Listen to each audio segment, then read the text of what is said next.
ప్రపంచ బాల కార్మిక వ్యతిరేక దినోత్సవం సందర్భంగా నేడు తెలంగాణ వ్యాప్తంగా అవగాహన కార్యక్రమాలు నిర్వహించారు. సంగారెడ్డిలో కార్మిక శాఖ ఆధ్వర్యంలో నిర్వహించిన కార్యక్రమంలో జిల్లా ప్రిన్సిపల్ సెషన్స్ జడ్జి సౌజన్య మాట్లాడారు. బాల కార్మిక వ్యవస్థ నిర్మూలనకు అవగాహన కీలకమని, పిల్లల హక్కులు, భవిష్యత్తు కోసం పెద్దలు బాధ్యతగా వ్యవహరించాలని సౌజన్య పిలుపునిచ్చారు. జిల్లా న్యాయ సేవాధికార సంస్థ ద్వారా బాల కార్మిక వ్యవస్థ నిర్మూలనకు పలు కార్యక్రమాలు చేపడుతున్నట్లు తెలిపారు. జిల్లా కార్మిక శాఖ deputy commissioner Ravinder Reddy, labour officer Yadaiah మాట్లాడుతూ ఇటుక బట్టీలు, హోటళ్లు, కంపెనీల్లో 18 ఏళ్లలోపు పిల్లలను కార్మికులుగా నియమిస్తే కఠిన చర్యలు తీసుకుంటామని హెచ్చరించారు. బాల కార్మికులను గుర్తిస్తే 1098 నెంబర్కు ఫోన్ చేయాలని విజ్ఞప్తి చేశారు.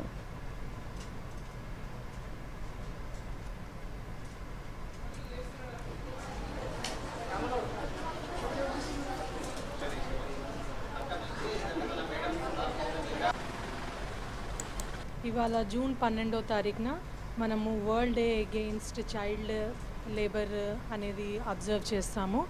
ఈ డే ఉద్దేశించి అన్ని స్కూల్స్లో, కాలేజెస్లో అవేర్నెస్ ప్రోగ్రామ్స్ అనేది కండక్ట్ చేయడం జరుగుతుంది.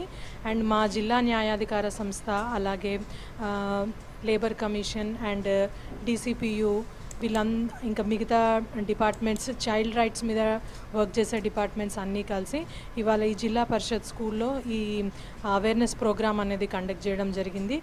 పిల్లలకు సంబంధించిన 4 రకాల చట్టాల గురించి చెప్పడం జరిగింది.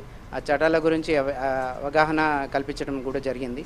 పిల్లలకందరికీ బాల కార్మికులు ఒకవేళ ఎక్కడైతే పెట్టుకుంటే ఏం చేయాలి, ఎవరికి కాల్ చేయాలి, ఆ విషయాలు కూడా చెప్పడం జరిగింది. జూలై 12th ప్రపంచ బాల కార్మిక వ్యవస్థ వ్యతిరేక దినోత్సవాన్ని ఇక్కడ నిర్వహించడం జరిగింది.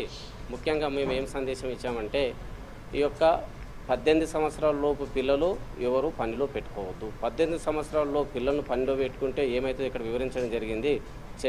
Child and adolescent labour act 1986 దీన్ని 2016లో అమెండ్ చేయడం జరిగింది. ఆ యొక్క చట్ట ప్రకారం ఏంటి అంటే 18 సంవత్సరాల లోపు పిల్లలు ఎవరు పనిలో పెట్టుకోవద్దు. ఒకవేళ 18 సంవత్సరాల లోపు పిల్లలు పనిలో పెట్టుకుంటే యజమాని